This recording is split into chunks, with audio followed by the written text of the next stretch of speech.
નમસ્કાર દર્શક મિત્રો, આપ નિહાળી રહ્યા છો સાઈ ગ્રુપ મીડિયા હાઉસ દ્વારા સંચાલિત નવસારી લાઈવ અને ઝટપટ ન્યૂઝ।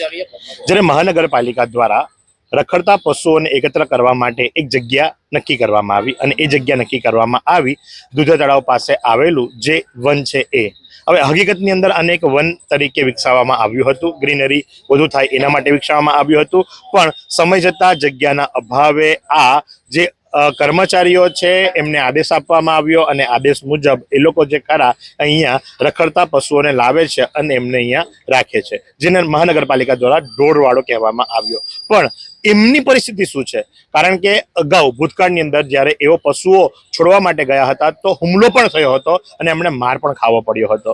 અને સાથે જ્યારે એ લોકો પશુઓ પકડવા માટે જાય છે ત્યારે પણ એમની પરિસ્થિતિ કેવી થાય છે તે સાથે સાથે જો વાત કરવામાં આવે તો કે પશુઓની જ્યારે કાળજી રાખવાનો વારો આવે છે અને કદાચ કોઈક બીમાર ગૌવંશ હોય કે અન્ય કોઈ પ્રાણી હોય મૃત્યુ પામે અને જ્યારે આ રીતે શ્વાનની ઉપર હુમલો કરે તો પણ હકીકતની અંદર દોષનો ટોપલો એમની ઉપર ઠાલવવામાં આવે છે। કારણ કે મોટા અધિકારીઓ અને મોટા માથાઓ તો છટકી જાય છે, પણ જ્યારે રસ્તા ઉપર જાય છે પોતાના જીવના જોખમે આ અબોલા પશુઓને એ લોકો પકડી અને લઈને આવે છે, ત્યારબાદ એમને ટ્રેક્ટરની અંદર રાખવામાં આવે છે, ત્યારબાદ એમને અન્ય જગ્યા ઉપર છોડવામાં આવે છે। આ સમગ્ર પ્રક્રિયાની અંદર કદાચ સોડી વચ્ચે સોપારી થતા હોય ને તો આ કર્મચારીગણ છે। આ કર્મચારીગણની સાથે વાત કરવાનો પ્રયાસ કરીશું। ભાઈ, શું નામ છે આપનું? મારું નામ જગદીશભાઈ છોટુભાઈ હળપતિ। જગદીશભાઈ, મને યાદ છે ત્યાં સુધી છેલ્લી વખતે પણ આપ જ્યારે તમને મ્યુનિસિપલ કમિશનરે વાયા આદેશ આપ્યો હતો અને તમે પશુઓ મૂકવા માટે ગયા હતા ત્યારે તમારી ટીમ ઉપર હુમલો થયો હતો। પત્તાપર મોગારમાં હુમલો થયો હતો, તેમાં અમારા 3 અધિકારી સાહેબને મારવો પડ્યો હતો। અને સાથે જ્યારે તમે જ્યારે આ રીતે પશુઓને પકડવા માટે જાઓ છો, જ્યારે તમને ઓર્ડર મળે છે ત્યારે તો શું પરિસ્થિતિ થાય છે, કઈ રીતેનો સામનો કરવો પડે છે? સામનો તો અમુક પબ્લિક કોઈ સમજતું નથી, કોઈ ટ્રાફિકમાં હોય તો ટ્રાફિક ભાચવવું પડે, કોઈ બોલી બી જાય કે ભાઈ તમે આવી રીતના શું કરો છો, એમ તેમ બધું જ જોવું પડે। અને પબ્લિકનું બી અમે સાચીને કાળજી રાખીને અમે પશુનું બી કાળજી રાખીને અમે કામ કરતા છે એમ। છતાં બી ઓડિયો દોડિયો બધો કાયમ શા માટે તમારા પર આવે? હવે શું કરો, નોકરી કરવાનું છે સાહેબ, એટલે હવે અમારે। શું પરમનન્ટ છો તમે? ના, ટેમ્પરરી છે। સાથે જ જ્યારે આ રીતે પશુઓને લઈ જતા હોય ત્યારે લોકો જે કોમેન્ટ પાસ કરતા હોય અથવા તો તમારી સાથે જે વાતો કરતા હોય અથવા તો કોઈ પશુ જ્યારે મૃત્યુ પામે છે ત્યારે દોષનો ઠોપલો જે ઠલવાતો હોય તમારા પર, ત્યારે કેવી લાગણી અનુભવાય?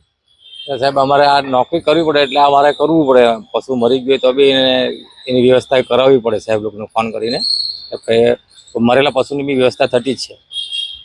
તો તમે જુઓ એ પ્રમાણે કે આ એ કર્મચારીગણ છે કે જે પણ પરિવાર લઈને બેઠા છે, જેમની પણ કદાચ પત્ની, માતા, બહેન, દીકરી, ભાઈ છે અને જ્યારે એ જીવના જોખમે ચલો આ વાત થઈ કે ભાઈ પશુ પકડવા માટે ગયા, પશુ મૂકવા માટે ગયા, પણ પશુ પકડતી વખતે જ્યારે ઇન્જરી થાય છે ત્યારે શું? પહેલા ઇન્જરી થતી હતી, પણ અત્યારે જ્યારે અમે સાહેબને વાત કરી છે ત્યારે અમને સેફટી શૂઝ એ લોકો આવેલા છે એમ। પહેલા કરતાં થોડી પરિસ્થિતિ અત્યારે સારી થઈ છે અને જાનવરોને બી અત્યારે ચારો સારો આવે છે। એ બધી રીતના અમે 2-3 ટાઈમ સાફ કરીએ ને બધું પાણી બાણીથી ખાવા બાવાનું બધું લાગે છે વ્યવસ્થિત રીતે અમે ચારો પાણી બધું વ્યવસ્થિત કરતા છે અને સેફટી બૂટ બી આપેલા છે અને અમે પકડવા જઈએ ત્યારે આર્મી મેન બી આપતા છે જોડે। તો હવે પહેલા કરતા થોડી પરિસ્થિતિ સુધરી છે। જ્યારે રજૂઆતો કરવામાં આવી ત્યારે હવે એમને સેફટી શૂઝ આપવામાં આવ્યા છે અને સાથે પ્રોટેક્શન માટે એક્સ આર્મી મેનની જે ટુકડી જે હાયર કરવામાં આવી છે મહાનગરપાલિકા દ્વારા એ પણ એમને આપવામાં આવી છે। પણ મુદ્દો ત્યાં આવીને ઉભો રહે કે જ્યારે આવો કોઈક ઇન્સિડન્સ બને છે ત્યારે સીધો દોષનો ટોપલો એસીમાં બેઠેલા અધિકારીઓને નહીં પણ જે આ પરસેવો પાડે છે એમની ઉપર ઠાલવવામાં આવશે। આપ જો છો એ મુજબ કે હાલ તો પોલીસ પણ આવી ચૂકી છે, કારણ કે આ જે ગૌરક્ષકો છે એમના દ્વારા પોલીસને જાણ કરવામાં આવી હતી। ટાઉન પોલીસની ટીમ જે ખરી એ ઘટના સ્થળ પર આવી ચૂકી છે। અને એવી કઈ હોસ્પિટલ છે જ્યાં કેન્સર માટે સર્જરીની સેવા હોય, કીમોથેરાપીની સારવાર હોય, રેડિયેશનની સારવાર હોય, પીટી સીટી સ્કેન હોય, કેન્સરની પેથોલોજી હોય, મેમોગ્રાફી હોય, એટલે કે બધું જ। હા, બધી જ સારવાર એક જ હોસ્પિટલમાં હોય, તે છે નવસારી નિરાલી કેન્સર હોસ્પિટલ। વિરામ બાદ આપનું હાર્દિક સ્વાગત છે। તો ઢોર પકડવા માટે જતા કર્મચારીઓ સાથે તો વાતચીત કરી અને એમની પ્રતિક્રિયા જાણી, પણ સાથે જ આ બાબતે નવસારી મહાનગરપાલિકાના કમિશનર દેવ ચૌધરી સાથે વાતો કરવામાં આવી। એમણે શું જણાવ્યું ચાલો આપણે સાંભળીએ। પશુ પકડતી વખતે કર્મચારીઓ પણ ઇજાગ્રસ્ત થયા છે, જેમની સેફટી માટે સેફટી માટે અમે જે છે બધા ઇક્વિપમેન્ટ આ લોકોને ઓલરેડી આપેલા છે। અમે નવા ઇક્વિપમેન્ટ પણ લીધા છે કે ભાઈ પશુ પકડતી વખતે શું ધ્યાન રાખવાનું પડે છે, એ અમે ઇન્શ્યોર કરીએ છીએ કે કોઈ પણ જગ્યાએ સેફ ઇક્વિપમેન્ટનો અભાવ નહીં। તો આ જ પ્રમાણે આવા અવનવા સમાચારો માટે આપ નિહાળતા રહો નવસારી લાઈવ અને ઝટપટ ન્યૂઝ. કેમેરા પ્રસંગ કૃષાંગની સાથે હું મહેશ ભટ્ટ.